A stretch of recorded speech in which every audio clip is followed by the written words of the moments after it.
Bonjour, je voudrais faire aujourd'hui une vidéo sur la femme dans le contexte de l'entreprise et du management, du leadership, et un vidéo qui puisse peut-être nous concilier, hommes et femmes, après une rétrospective historique de tout ce qui nous a séparés et de tout ce qui fait obstacle dans notre héritage culturel à ce que la femme puisse occuper une place de direction et qu'elle puisse occuper cette place en effectuant à la fois usage de sagesse, c'est-à-dire de justice, et de miséricorde ou de compassion. Qu'elle puisse allier le raisonnement éclairé des Lumières et l'intelligence émotionnelle qui lui est propre. Et c'est un sacré défi. Ce défi se pose aussi aux hommes parce que mais le monde aujourd'hui est un monde hyper compétitif, le monde économique est hyper compétitif, c'est un monde créé par les hommes, fait par les hommes et où les femmes sont en souffrance et où des hommes dirigés par les femmes se retrouvent aussi en souffrance parce que elles parlent un langage qu'ils ne comprennent pas toujours et on est souvent dans le dialogue de sourds et la logique de la coopération n'est pas vraiment à l'ordre du jour, ni une maternité suave, douce, du care, tout cela, c'est compliqué dans un contexte économique dur où la lutte pour la survie, c'est ce qui prime, et où le chèque à la fin du mois a un poids significatif pour tout le monde, parce que c'est ce qu'on va manger, qu'est-ce qu'on mange, cette question fondamentale.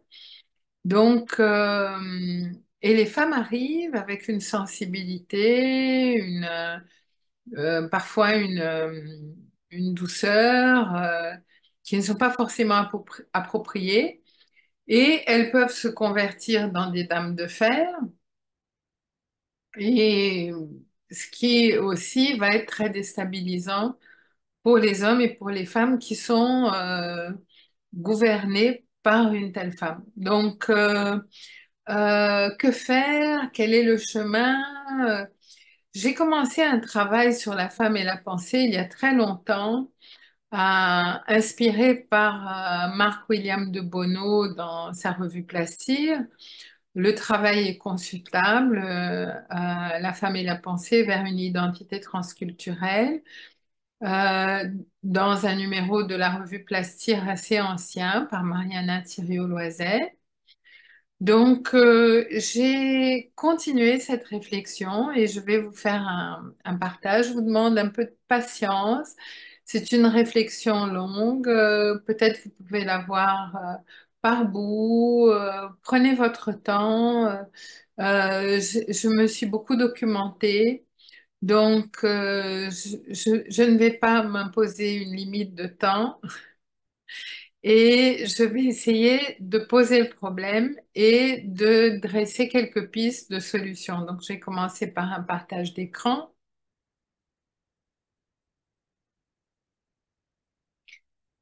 Donc, on se retrouve dans une situation souvent d'égalité de droit et différence de fait. Hein. Si les textes de loi, notamment dans le domaine de la formation, prônent une égalité de droit entre les conditions de vie des hommes et des femmes, nos pratiques managériales et nos pratiques sociales sont influencées parfois de façon souterraine et non intentionnelle par l'histoire, mais aussi par les mythes et les croyances, et je parle dans un contexte occidental. Parce que prenons par exemple ce mythe, cette légende fondatrice en Occident, qui est venue nourrir l'imaginaire occidental, celle de la quête du Graal. Le Saint Graal est une coupe mystérieuse, la forme en est inconnue. Cette coupe aurait servi au dernier repas du Christ et lors de son martyre aurait recueilli son sang et été conservée par Joseph d'Arimathée. La légende veut d'ailleurs que l'âme de Joseph continue de veiller sur le Graal. Par la suite, le Graal aurait été caché, puis perdu. Retrouver le Graal équivaut à trouver à la fois bonheur et sagesse au bout d'une longue quête initiatique. Cette découverte annonce la fin du temps des épreuves et des souffrances, l'alliance de la justice et de la compassion. Cette quête va être celle légendaire du roi Arthur Pendragon et des chevaliers de la Table Ronde. Dans cette aventure, ils vont recevoir l'aide d'un druide, dit Merlin l'Enchanteur, père et conseiller du roi Arthur, et cependant être déviés de leur quête par deux femmes, Guenièvre, la femme d'Arthur, et Morgane, sa demi-sœur. Guenièvre, l'épouse du roi Arthur, brise l'unité du royaume de Camelot en trahissant le roi avec l'un des chevaliers de la table ronde, Lancelot du Lac. Cette trahison est connue et euh, Guenièvre se laisse tenter, se laisse émouvoir. Le roi Arthur est beaucoup plus âgé, Lancelot a son âge, et elle est tentée, mais elle va céder. Et elle est vulnérable, elle est fragile, elle se laisse porter par ses sentiments et elle va écouter les sentiments. Lorsqu'Arthur apprend la trahison, il les condamne tous deux à mort et avec sa sentence attire le malheur sur Camelot. Justice sans compassion. Il décide alors, sous le conseil de Merlin, de partir en quête du Graal pour restaurer l'unité du royaume. Dans cette quête, il va affronter une puissante sorcière, sa demi-sœur, la fée Morgane, et son fils Mordred. Morgane, en effet, se déguise, séduit son frère Arthur et lui donne un fils, Mordred, donc incestueuse. C'est une femme incestueuse dans l'histoire, sans qu'il le sache. Ce fils illégitime, ainsi que ses sortilèges, vont avoir raison d'Arthur et de presque tous ses chevaliers. Cependant, le plus jeune d'entre eux, le chaste Galahad, au cœur pur et à la loyauté sans tache, va déjouer les sortilèges de Morgane, vaincre le fils illégitime d'Arthur et trouver le Graal. Donc, l'ancienne civilisation celtique, druidique, puis médiévale païenne, chaotique, faite de magie, de sorcellerie, de superstition, se termine pour laisser place à la civilisation chrétienne, à l'unité du royaume et aux valeurs de sobriété, prudence, chasteté, justice. Et cet avènement se fait à partir de la défaite des femmes qui sont des traîtres, des incestueuses, décrites comme faibles, sorcières, dangereuses, inaptes à trouver le Graal, et consistant même un sérieux obstacle à sa découverte, puisque seul un chevalier chaste et donc pur, qui ne s'est pas soi-disant corrompu au contact des femmes, peut le trouver. Donc, tout au long de cette légende, et deux forces s'affrontent, celle du sage, représentée par Merlin, puis par extension Arthur et ses chevaliers, et celle de la sorcière Morgane, et par extension la reine Guenièvre, qui déstabilise le cercle et brise l'unité de la table ronde. Il y a plusieurs extraits de cette légende. La légende du roi Arthur est une histoire très médiatisée. Elle a fait objet de nombreux films de Hollywood, et dont Excalibur, et de textes qui continuent d'imprégner l'imaginaire collectif occidental. Comme nous le verrons, la tradition littéraire et philosophique recèle une pléthore d'exemples qui tracent des différences cruciales entre le parcours de développement de l'homme et celui de la femme vers l'accomplissement du sens d'une vie. Compassion des femmes, justice des hommes. Donc, la femme est plutôt du côté du care, du souci, du soin, du pardon, de la compassion, de la miséricorde, et l'homme représente la loi et la justice, est capable de raisonner et sans être contaminé par ses émotions. Donc, j'ai un extrait très intéressant ici de Barjavel, euh, où le roi Arthur devait se marier avec Guenièvre. Et après sa première nuit d'amour, avant son mariage, euh, il a une affaire avec une inconnue qui ne s'avéra être autre que sa sœur Morgane déguisée, qui croise sur sa route un chevalier.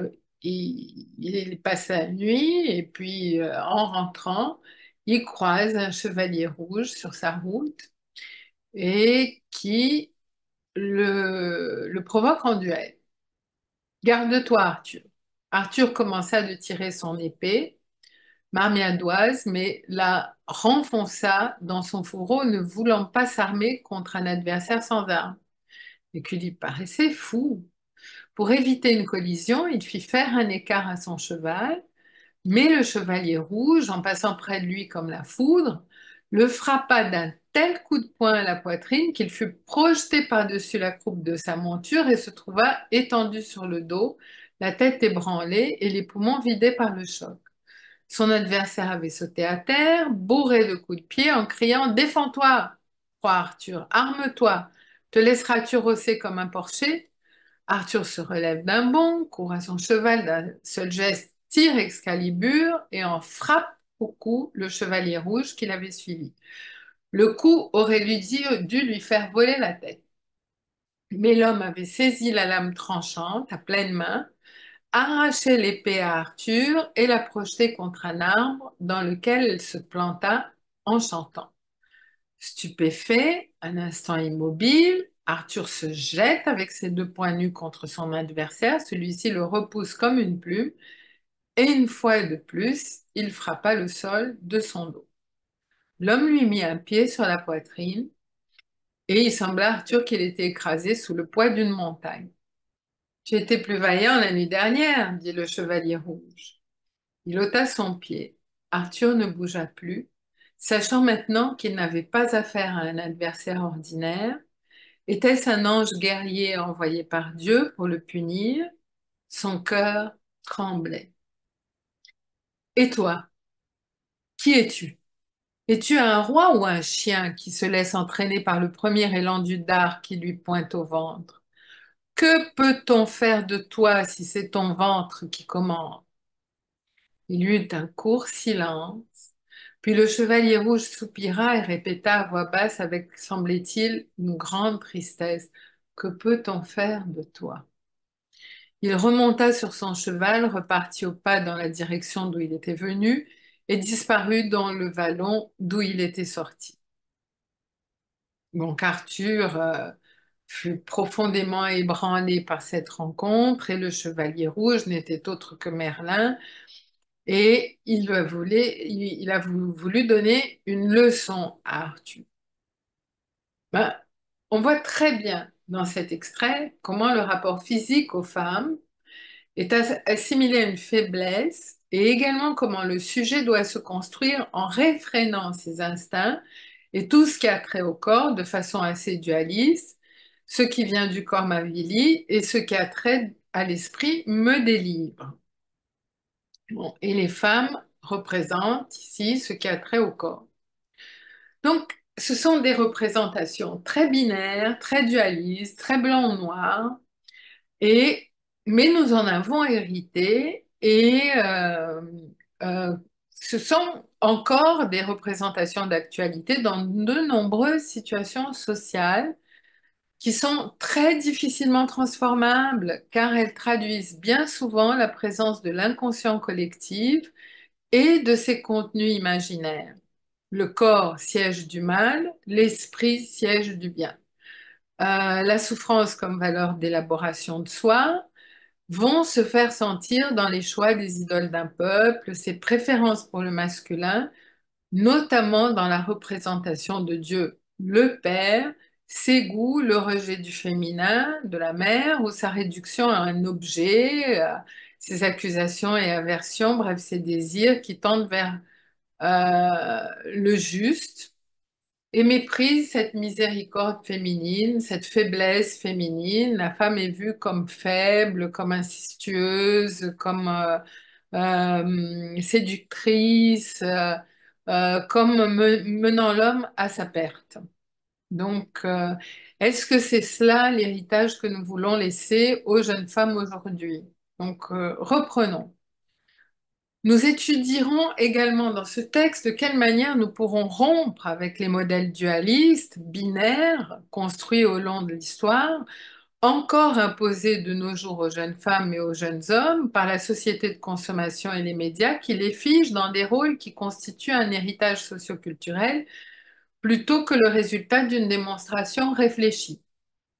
Ces rôles imposés vont en effet susciter de nombreux conflits et beaucoup d'insatisfaction de part et d'autre, car ils positionnent les uns en tant que menace envers les autres et ne proposent pas une voie d'accès à la sagesse, au Saint Graal qui leur serait commune à tous les deux. Hein, trouver le Graal est en effet historiquement une victoire à sens unique, à condition d'être seul. Le masculin l'emporte et devient sujet supposé de savoir, tandis que la femme se maintient dans le monde de l'ombre, où n'accède au savoir qu'au prix du renoncement à sa féminité. Comment donner aux femmes la possibilité de participer à la quête concrète de la sagesse et celle de trouver symboliquement le vase sacré? C'est-à-dire, comment est-ce que la femme peut être représentante finalement de la loi, être une femme qui est capable d'exercer une justice sans perdre son côté tendre, son côté affectif, maternant, du care. Et là, c'est tout un défi que l'époque contemporaine propose aux femmes. Et d'un autre côté, le masculin, est-ce qu'il faut toujours qu'il soit le représentant de la loi, le père? Est-ce qu'il ne peut pas aussi materner, être un bon saint, comme dirait Mélanie Kahn, mais je reviendrai là-dessus. Simplement un père nourricier, un père tendre, un père affectueux, un père accueillant, et pas simplement un père qui fait la loi.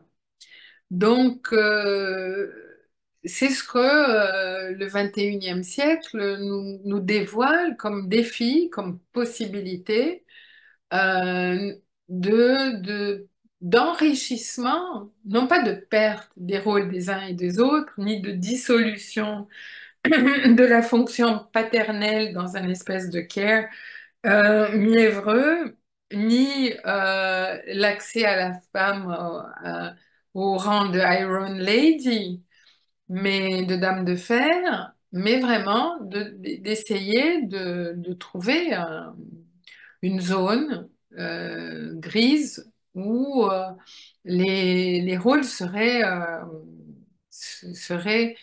cumulés, en fait. Car si nul ne sait que ce que contient le Graal, du moins est-on assuré que lorsque les hommes s'en détournent, ils perdent la joie d'exister car ils ne savent plus qui ils sont ni pourquoi ils sont. Ils cessent d'être vivants, ils sont seulement en vie, écrit Barjavel. Bon, les femmes et la pratique du sacrifice, ça, c'est vraiment l'accès de la femme au pouvoir, et j'ai étudié les grandes docteurs de l'Église, Sainte Thérèse d'Avila, Sainte Catherine de Sienne, comment ces femmes arrivaient au pouvoir, à être conseillères du pape, à avoir un rôle important à jouer dans les prises de décision de l'Église.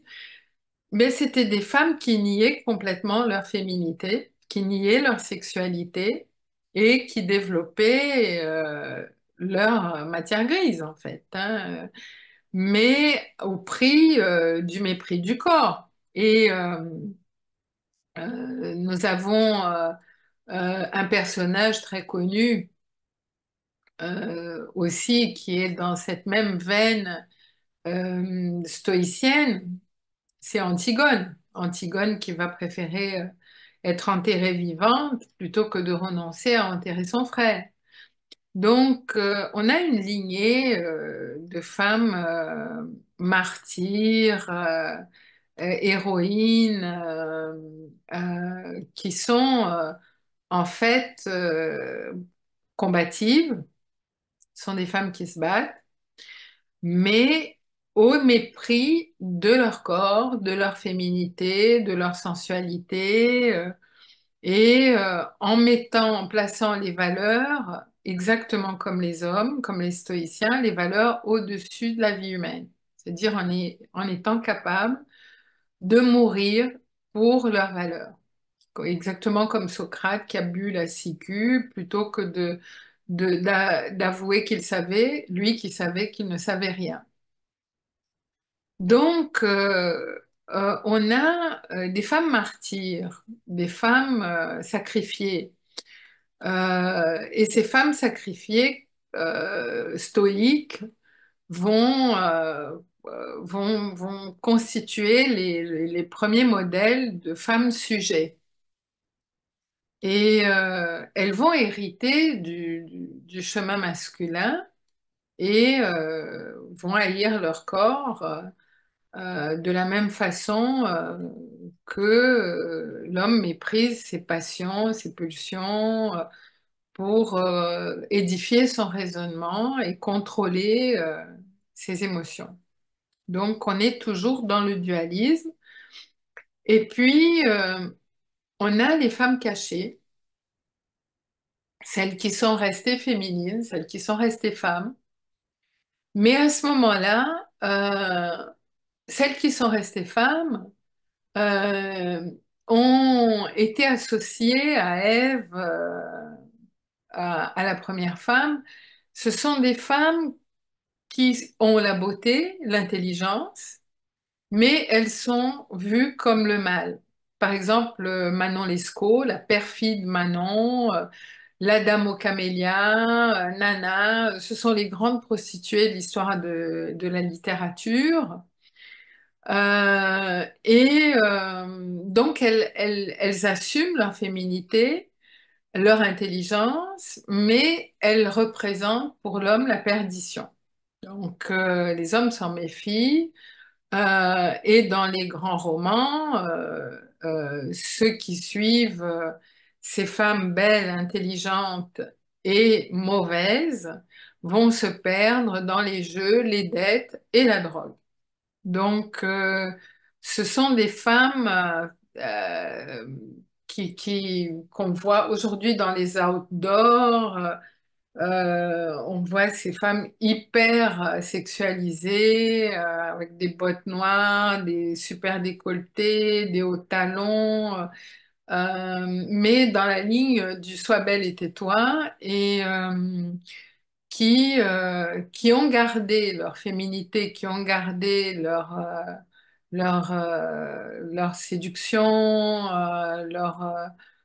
leur intelligence, mais qui n'ont pas vraiment de valeur et la fin justifie les moyens et elles peuvent se tailler des places royales dans les entreprises par des moyens illicites.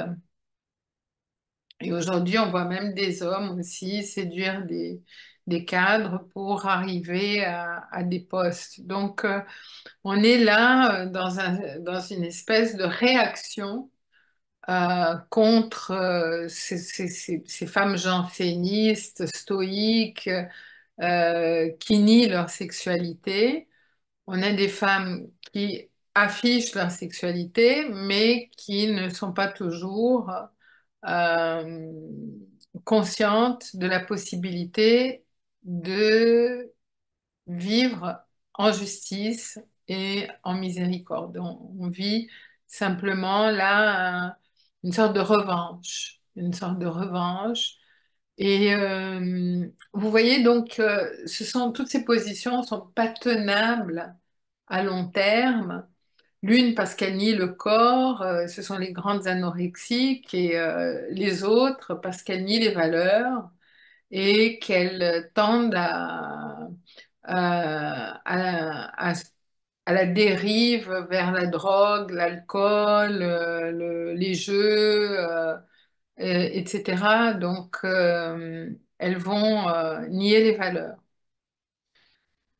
On se retrouve donc ainsi avec un héritage non intentionnel et avec la culpabilité qui en découle. Donc, en fait, on se retrouve avec un désir, avec de nombreuses contradictions qui viennent sillonner, par exemple, un parcours de développement. Et malgré tous les ingrédients réunis pour réussir une carrière, notamment dans le management, la femme prend la fuite dans le désir de confirmer un verdict parental ou social négatif. Tu n'es pas faite pour ça.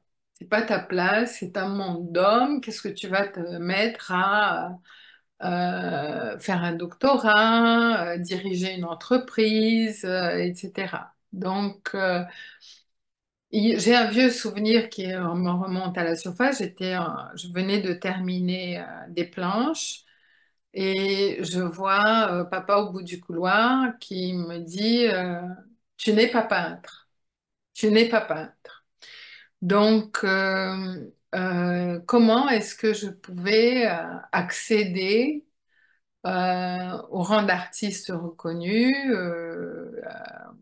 et bon, on m'a interdit les beaux-arts à ce moment-là. J'étais jeune, j'étais adolescente et je voulais devenir artiste. Donc, ça a été un drame pour moi et ce n'est que vraiment sur le tard, à 40 ans, que j'ai pu faire les fameux beaux-arts. J'ai jamais arrêté de dessiner, mais et finalement, j'ai préféré mes cours d'art contemporain avec Christine Vien de loin à mes cours de dessin aux beaux-arts, de nature morte, formes complexes, etc. Drapé, tout ce qui s'ensuit. Donc, Freud a suivi les attitudes non intentionnelles à la trace. Lapsus, déni, acte manqué, résistance, refoulement, autant de contradictions qui nous remettent à des désirs inconscients en conflit avec les intentions et les actes conscients. Ainsi, devant la réalité de la classe ou du travail, on peut cumuler les retards, les absences, la fuite, les manifestations de peur ou de colère, alors qu'on est censé performer, diriger a fortiori. Et dans le cas des femmes, outre leurs propres difficultés pour certaines à occuper leur place et à exercer leur autonomie, il y a celles qui veulent toute la place euh, ou celles à qui l'on refuse la place, que l'on harcèle, que l'on oublie. Donc, consciemment, on essaye d'entrer dans le moule, inconsciemment, on désire autre chose. Peut-être ce Graal difficile à connaître, sans passer par le chemin ardu, personnel, dialogique, et dont la quête est le sens pour soi, pour les autres, en vérité. Donc, ces attitudes font que l'on juge, mais que l'on juge mal, sans réfléchir, à partir d'un matériel non intentionnel, objet des désirs profonds. C'est-à-dire qu'on va placer des étiquettes, stigmatiser, on surévalue les uns, on dévalue les autres, on dévalue les femmes, on les accuse, on surévalue les hommes, on les divinise, ou fait plus rare l'inverse, hein. L'histoire humaine est pavée de procès arbitraires, d'exécutions sommaires où la loi, celle du tyran, fait plus rare celle d'une femme tyrannique et obéit aveuglément, et les raisonnements sont mus par la crainte des représailles et la peur de déplaire aux tyrans. Je rappelle à ceux qui m'écoutent que les lapidariums existent encore en Afrique, hein, pour les femmes adultères. Donc, les attitudes non intentionnelles qui interagissent avec une intention et une volonté consciente constituent une interaction conflictuelle, douloureuse entre la conscience et l'inconscient.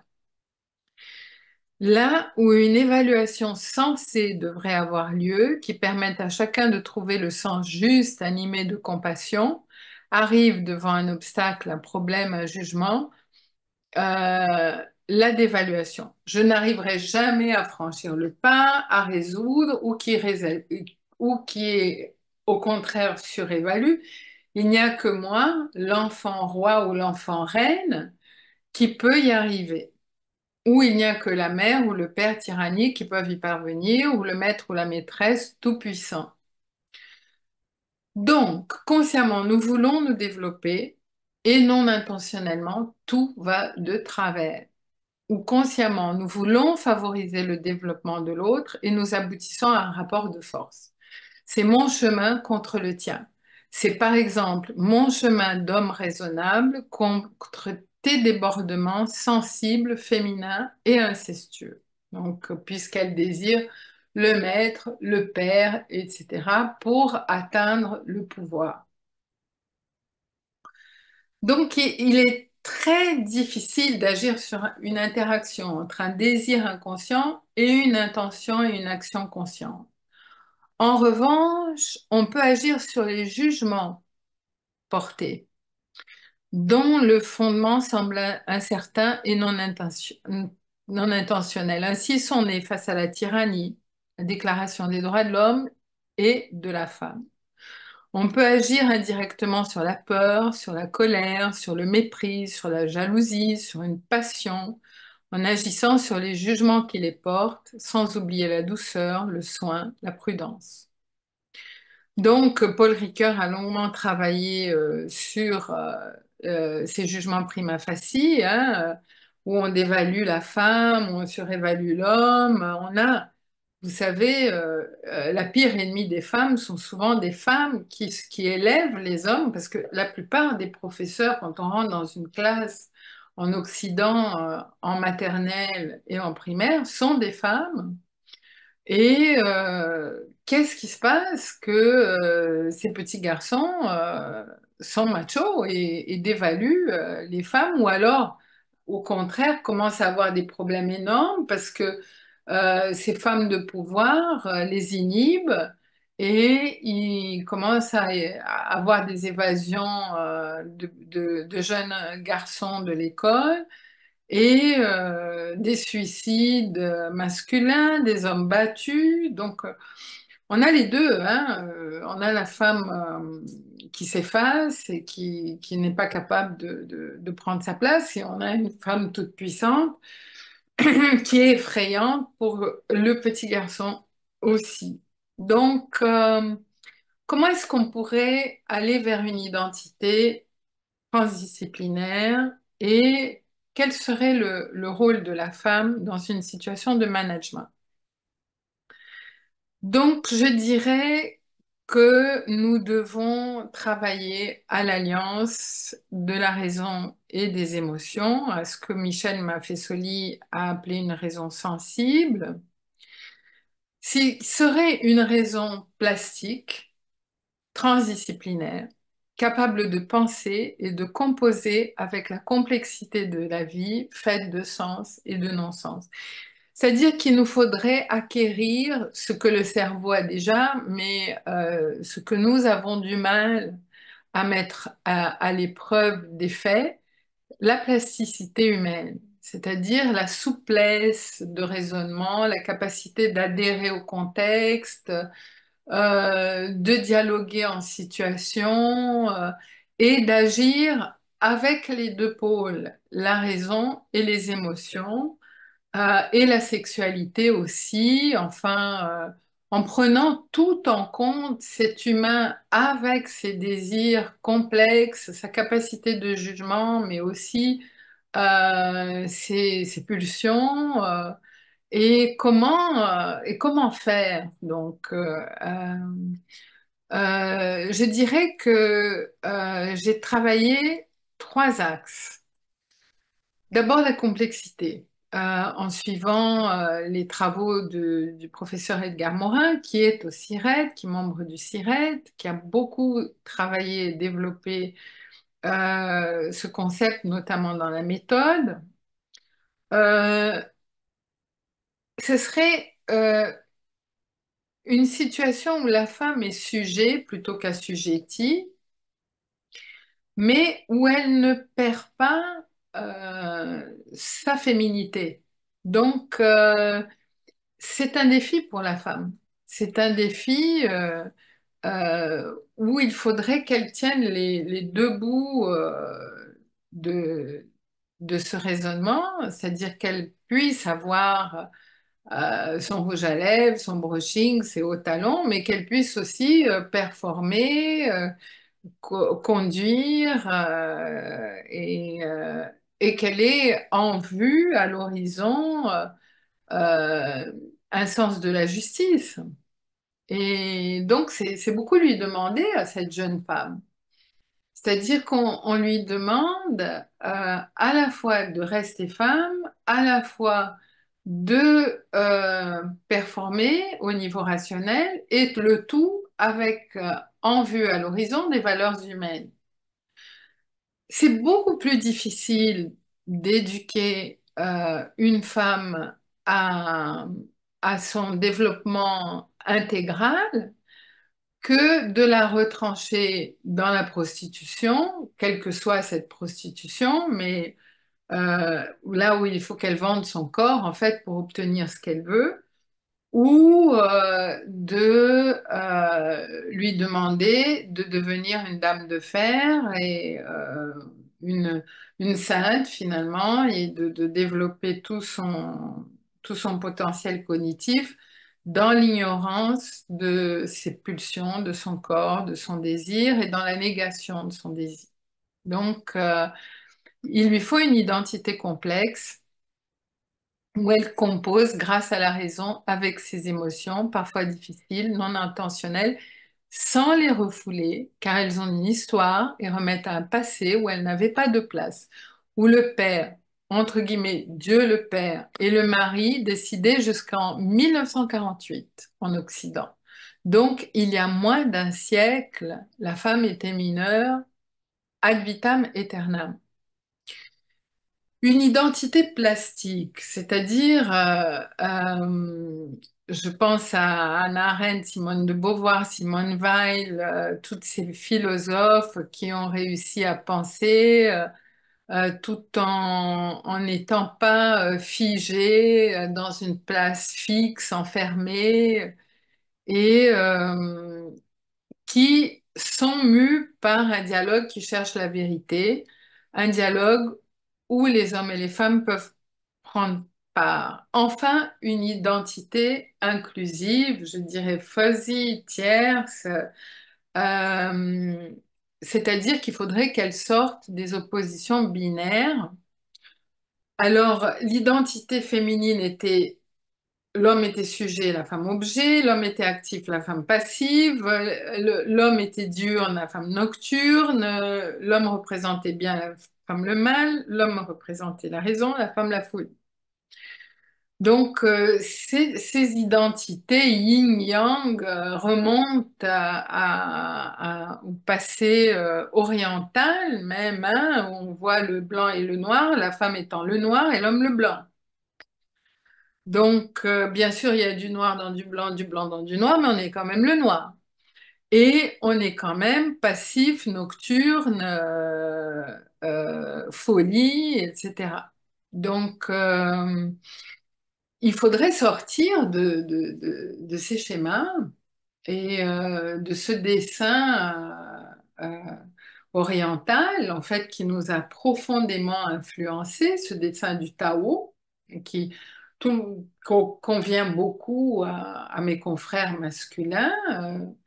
Mais pourquoi est-ce qu'on est le point noir à l'intérieur du blanc? Pourquoi est-ce qu'on ne serait pas le blanc dans le noir? Et est-ce que qu'est-ce qui va nous sauver, la raison ou la vulnérabilité, la fragilité, l'humanité, les émotions? On a besoin des deux, mais en dernier ressort, j'ai observé que le cœur est premier et que le cœur est dernier. Et un monde sans cœur, ça va nous faire un monde de robots, un monde de machines. On voit le monde de l'intelligence artificielle qui pointe le bout de son nez. Et les femmes et les hommes robots pour nous satisfaire, est-ce qu'ils vont vraiment nous satisfaire?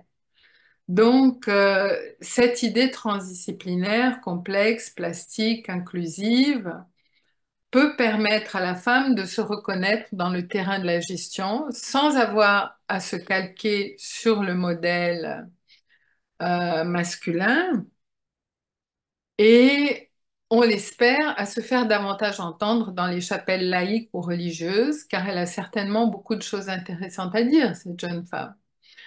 Après tant de siècles d'exil à l'envers du décor et du monde des idées.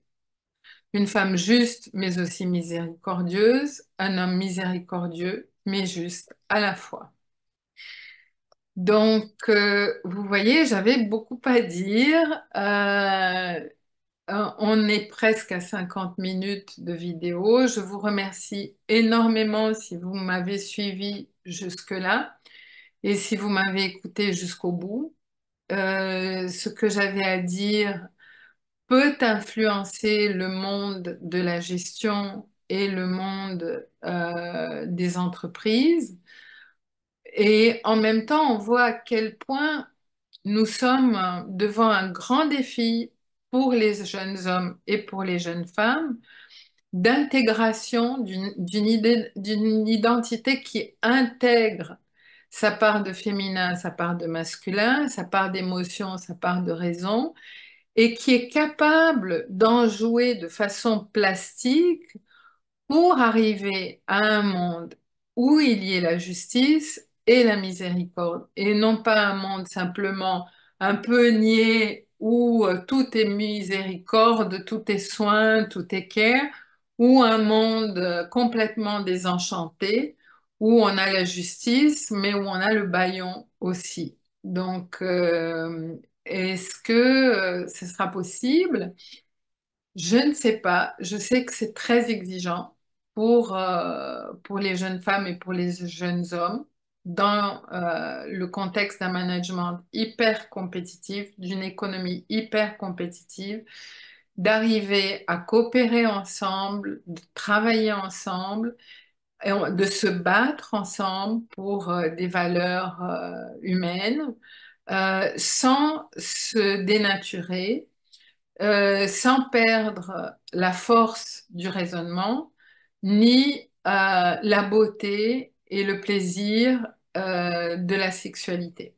Donc, ça crée des filles, hein, et ça veut dire une nouvelle éducation, une éducation transdisciplinaire, qui est une éducation du cœur, de la tête et des jambes, un peu comme le voulaient les humanistes à la Renaissance et inspiré aussi par le modèle de la philosophie antique grecque et qui, donc on n'invente rien. Et je termine avec cette belle inscription par Rabelais dans l'abbaye de Thélème. Fais ce que voudra. Et donc, quand on choisit de faire ce que l'on veut, la volonté humaine, pour lui, était une volonté éclairée, bonne, juste et à la fois compassive, miséricordieuse. Merci beaucoup de votre attention et à très bientôt dans un prochain vidéo.